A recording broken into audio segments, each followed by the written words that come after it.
Buenas tardes, hoy estuvimos en el Colegio de Médicos de la Provincia de Buenos Aires, Distrito Cuarto, donde habló el doctor Santos Castiglia sobre inteligencia artificial. Varios temas importantes y muchos interrogantes. Nosotros consideramos que todavía hay una nebulosa en ese sentido, que hay que seguir investigando, evaluando, y que el rol del médico persiste aún fuertemente y que se pueden hacer consultas con cuidado, pero no abandonar la relación médico-paciente. Bueno, buenas tardes. Tal como habíamos anunciado, hoy tenemos a viejo amigo de esta casa, el doctor Vicente Castiglia, digamos docente permanente del CEN en todo lo que tiene que ver con metodología de la investigación, ha dictado en todos los cursos su disciplina. Recordemos quién es Vicente Castiglia. Vicente Castiglia ex profesor titular de metodología de investigación de la UBA. También, para no olvidarme de nada, fue director del Instituto de Metodología de la Investigación, a su vez jefe de la unidad de metodología de la investigación en el Hospital de Clínica. El doctor Castiglia es pediatra, es neonatólogo, es experto en informática, asesor científico y técnico de nuestra Escuela Superior de Enseñanza Médica, quizá la función de la distinción mayor que tenga el doctor Vicente Castiglia. Así que bueno, un viejo amigo. Él se va a referir al tema de inteligencia artificial, que es un tema muy difundido en estos tiempos y que genera inquietud tanto en nuestro país como fuera del país. Bueno, hoy tenemos una invitada de honor, la secretaria general de Médicos Municipales, Silvia Jakinchuk, que está con nosotros aquí hoy acompañando. Es ella una de las encargadas de Confemel para tratar este tema, que se va a hacer difundido seguramente en la próxima reunión de Confemel. Y bueno, es un tema muy importante para todos nosotros. Y bueno, seguramente Vicente lo va a aclarar mucho. Te digo. Es bueno estar con amigos siempre, viejos amigos, y es lindo porque uno se siente como en casa, es decir, resulta más sencillo conversar sobre cosas, tanto es así que la charla la titulé una interpretación naive, una aproximación naive a la inteligencia artificial, es decir, no una aproximación técnica frontal que eventualmente complicaría las cosas, sino que necesitamos arrimarnos de otro modo. Me acuerdo de mis épocas de médico, cuando trataban de arrimarme algo de estadística o algo de metodología, me costaba bastante porque no era lo que yo manejaba todos los días, yo manejaba otra cosa. De pronto aparece esto de la inteligencia artificial y es una cosa, habría que charlar si es inteligencia y todo lo demás. Yo preparé un videíto que va a servir como motivador para que nosotros veamos cómo, algunos aspectos de la inteligencia artificial que tienen aproximadamente 8 minutos. De tal manera que vamos a ver los 8 minutos, los vamos a charlar a posteriori después de haberlo visto, y además en los 8 minutos voy a mostrar otro videito en donde también cortito, 3 minutos, 4 minutos, en donde les muestro cómo se usan las herramientas, o sea, las aplicaciones que se están utilizando en este momento. Temas de metodología de la investigación en tiempos de inteligencia artificial. Una interpretación naive de la inteligencia artificial. ¿Existe alguna manera sencilla de explicar qué es y cómo funciona y se usa la inteligencia artificial? Es difícil explicar qué es un huevo frito cuando el oyente todavía no sabe qué son huevo, aceite, freír y fuego. Veamos si lo logramos. Básica y funcionalmente, las aplicaciones que se llaman inteligencia artificial son predictores de texto. Son predictores de texto como el que tiene cualquier celular. Su utilidad proviene del uso que le daremos al texto que son capaces de producir frente a una pregunta dada. ¿Cómo funciona? Predecir texto es lo que hace, pero ¿cómo lo hace? Hace mucho tiempo que para predecir usamos fórmulas como las de consumo de combustible, para saber cuánto más podemos andar, en donde consumo es igual a volumen sobre distancia, por ejemplo 20 litros cada 100 kilómetros.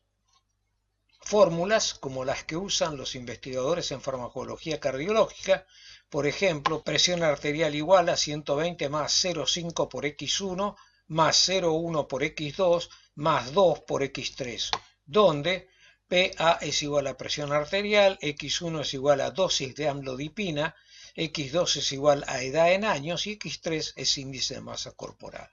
Fórmulas que sirven para predecir. Pero las fórmulas, o sea los modelos presentadas, siempre usan números y predicen números.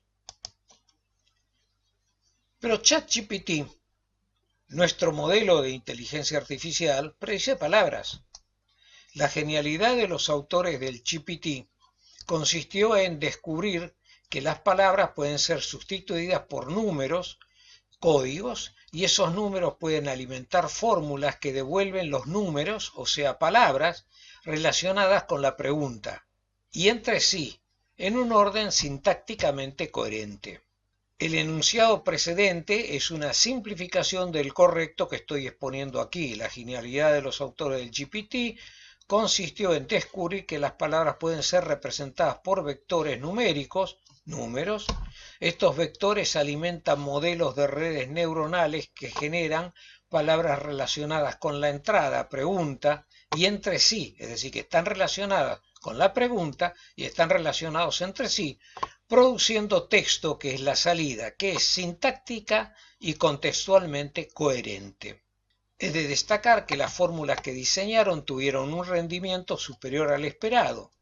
La capacidad de predicción de textos complejos superó las expectativas e incluso produjo miedo. Miedo cuando dos máquinas en Facebook programadas para negociar terminaron hablando entre ellas usando un lenguaje que los humanos no comprendían. En los hechos, la utilidad del texto producido proviene del uso que le demos. La máquina devuelve un texto que no entiende según un programa, o sea, un algoritmo probabilístico, y nosotros lo transformamos en información al darle sentido. Aceptando que información es conocimiento que se usa para tomar decisiones y que el texto con sentido es conocimiento, GPT funciona. Para aquellos a los que se les interesan los resultados, funciona y ya.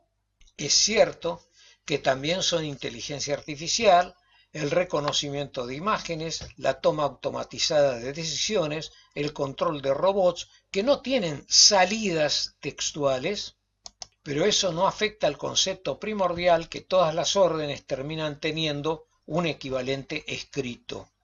¿Cómo se usa? O sea, ¿cómo se pregunta y qué es un prompt? Una pregunta o directiva destinada a la inteligencia artificial se denomina prompt. De este modo, si se produce el prompt correcto, se tendrán todas las respuestas, salidas, adecuadas para resolver lo necesario.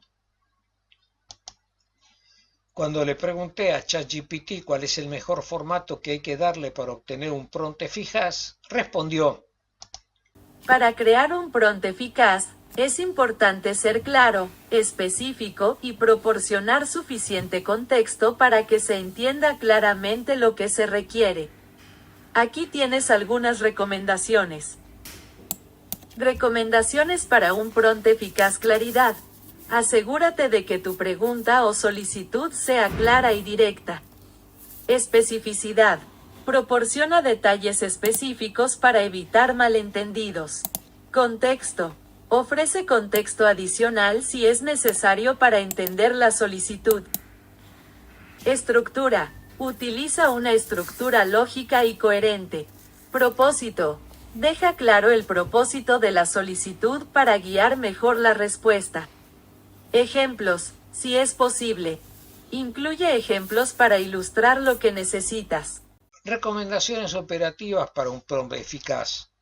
Antes de preguntar a la aplicación de inteligencia artificial, conviene redactar el prompt en una aplicación complementaria, por ejemplo en Notepad, en Windows o en Notes en Mac, que permita modificar nuestro pedido todas las veces que sea necesario hasta que obtengamos el resultado que estamos buscando. También hay que recordar que hay diversas aplicaciones de inteligencia artificial, así que si ChatGPT no cumple nuestras expectativas, están Perplexity, Copilot, Gemini y otras varias disponibles que responderán al mismo prompt de maneras diferentes y a veces más satisfactorias. ¿Hasta dónde se puede confiar en las respuestas? Pregúntale a ChatGPT, generalmente te orienta bien, pero a veces alucina. ¿Qué es una alucinación? El término alucinar se refiere a que el modelo genera respuestas que son incorrectas, inexactas o completamente fabricadas, aunque pueden parecer plausibles o bien fundamentadas. Esta alucinación no es una alucinación en el sentido humano de experimentar percepciones sensoriales falsas, sino una analogía utilizada para describir cómo el modelo puede producir información no verídica. Interesante sustitución de términos. A partir de aquí los médicos podremos decir que hemos alucinado en cambio de habernos equivocado. Ejemplos de alucinaciones, hechos inventados, datos incorrectos y citas falsas, todas situaciones que se pueden dar en un informe producido por cualquiera de los sistemas de inteligencia artificial.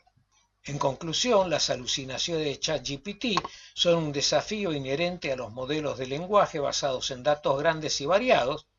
Se deben diseñar prompts eficaces e incluso se debe advertir a los usuarios para que sean conscientes de estas limitaciones y verifiquen la información crítica antes de tomar decisiones basadas en las respuestas generadas por el modelo.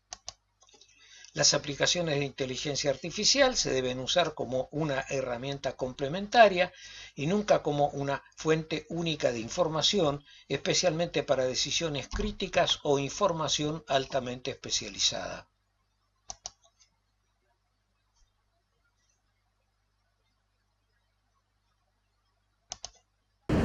Para lo que nosotros hacemos habitualmente y para una aproximación inicial de lo que es inteligencia artificial, arrancamos. Ahora podemos conversar y podemos aclarar todas las dudas que eventualmente puedan haber surgido acá.